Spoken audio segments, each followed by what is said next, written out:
Dirty Jeep Brothers. Dia kan tadi ada tayangan mobil yang lagi dicoba, lagi dites nih sama pabrik. Ada yang bisa nebak nggak kira-kira mobil apa?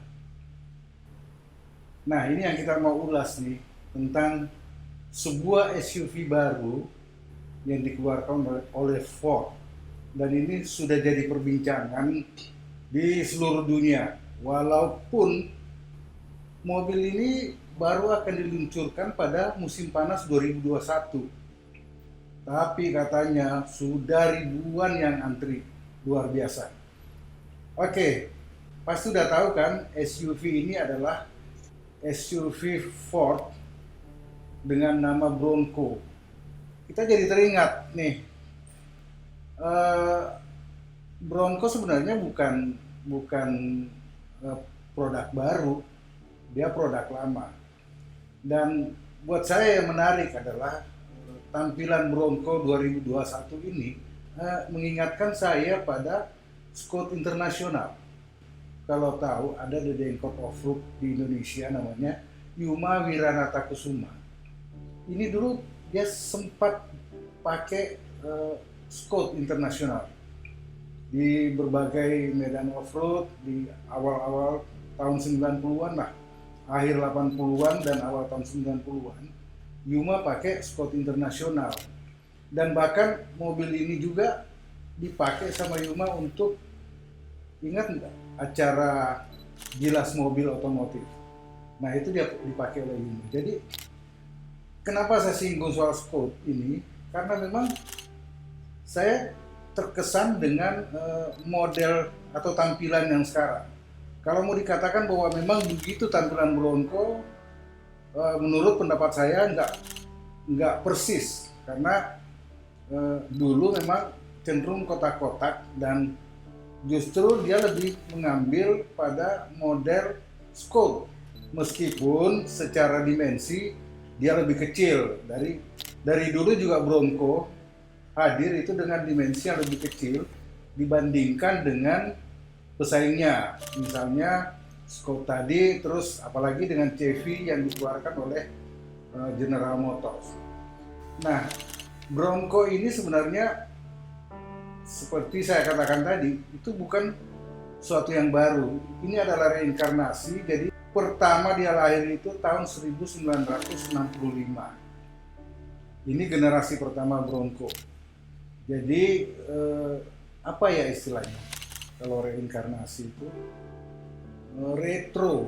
Dia mengambil model retro, dan memang kalau disimak sejarah lahirnya Bronco tahun 2021 ini, itu betul-betul mengambil plot model dari Bronco generasi tahun 1970 yang merupakan koleksi salah satu desainernya. Nah, generasi pertama ini lahir tahun 1965 dan bertahan cukup lama, yaitu sampai 1977. Setahun kemudian itu Ford melahirkan lagi Bronco generasi kedua. Bronco generasi kedua ini masih tampilannya sama, cuma atau dia hanya menawarkan satu jenis mesin, V8. Tapi ternyata bertahan tuh cuma setahun. Jadi tahun 78 dan 79 generasi kedua. Tahun 80 itu Ford mengeluarkan Bronco generasi ketiga. Nah, ini ada sedikit loncatan teknologi di sini. Karena di generasi ketiga Bronco itu, roda depannya itu menggunakan suspensi independen. Saya sedikit melihat pada persaingan waktu itu, terutama dari produsen lain. Misalnya Chrysler yang punya Cherokee di waktu itu. Nah, saya pikir kenapa Ford lantas mengubah desain kaki-kaki mobil ini menjadi suspensi independen di depan. Karena ketika itu muncul Cherokee yang menggunakan coil spring untuk roda depannya. Walaupun Cherokee masih mempertahankan roda depannya itu masih menggunakan axle solid atau solid axle. Ini berbeda dengan yang ditempuh Bronco karena dia betul-betul menggunakan independent front suspension. Lalu di tahun 1987 Ford mengeluarkan Bronco generasi keempat. Jadi yang tadi generasi ketiga itu bertahan sampai dengan tahun 1986. Nah, generasi keempat ini sebenarnya nggak ada yang istimewa, dan ini adalah awal lonceng kematian dari Bronco sendiri. Kenapa saya katakan lonceng kematian?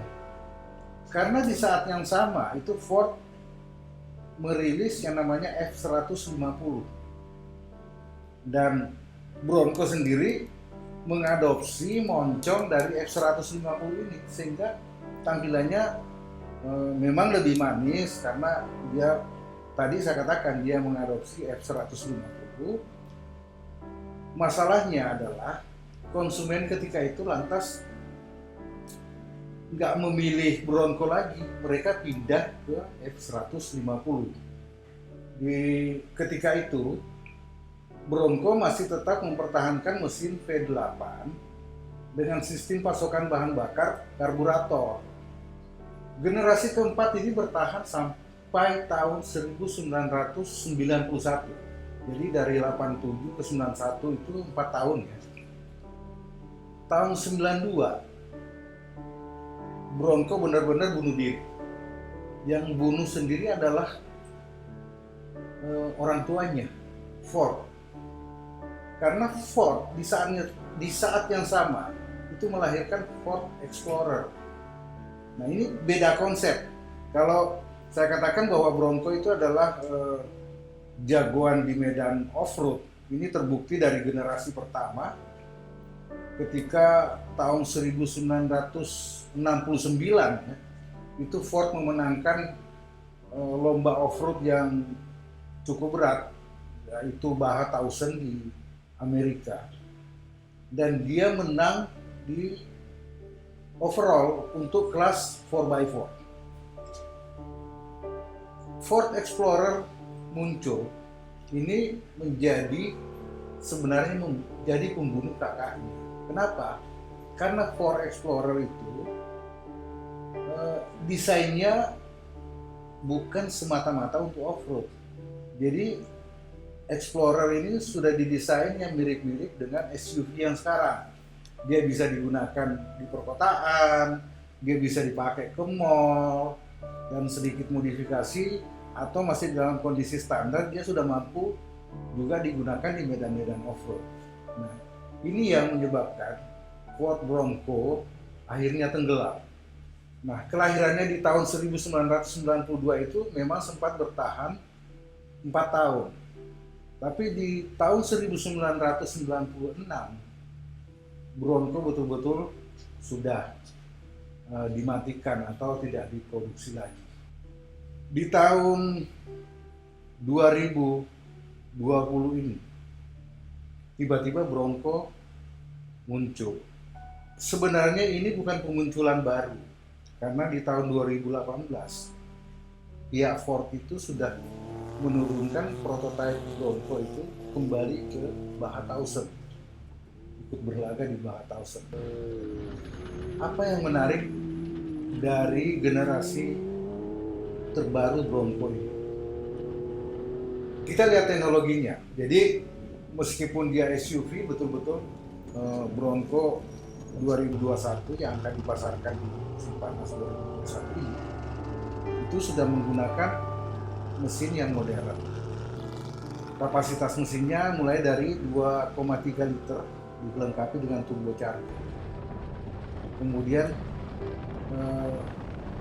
konstruksinya DOHC, ya tentu sudah injection. Dan mungkin karena itulah mesin ini meskipun kapasitasnya 2,3 liter, dia bisa menghasilkan tenaga 270 horsepower. Cukuplah buat off-road, buat di jalan raya juga kalau dibutuhkan kecepatan, kita butuh kecepatan yang agak tinggi, tenaga 270 horsepower ini menurut saya sih lebih dari cukup. Nah, lagi-lagi saya menangkap aroma persaingan di sini. Kalau dari segi mesin, kita tahu bahwa Jeep misalnya juga merilis yang namanya GL, jadi pengganti dari generasi JK Wrangler. Mesinnya memang 2000 cc dan tenaganya sedikit di bawah Bronco. Di sini memang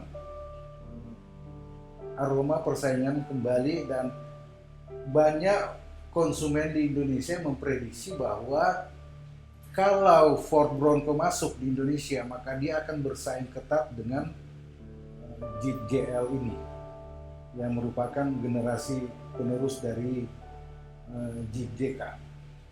Tapi kita lihat, karena menurut saya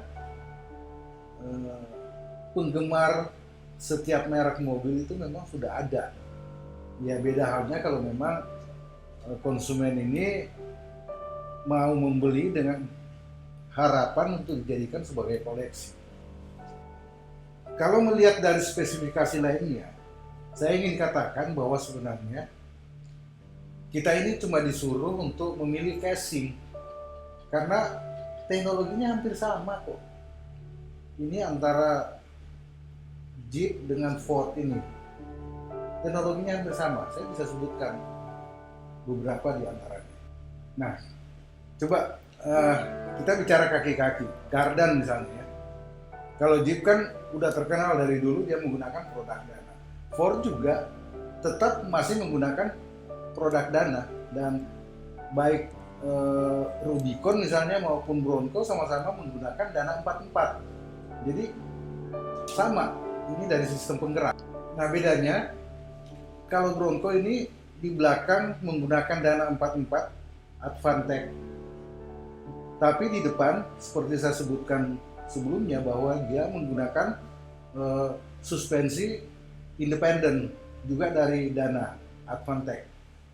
Yang menarik karena Bronco ini memilih differential lock elektronik dari produk Spicer. Yang juga sama adalah sistem transmisi yang digunakan.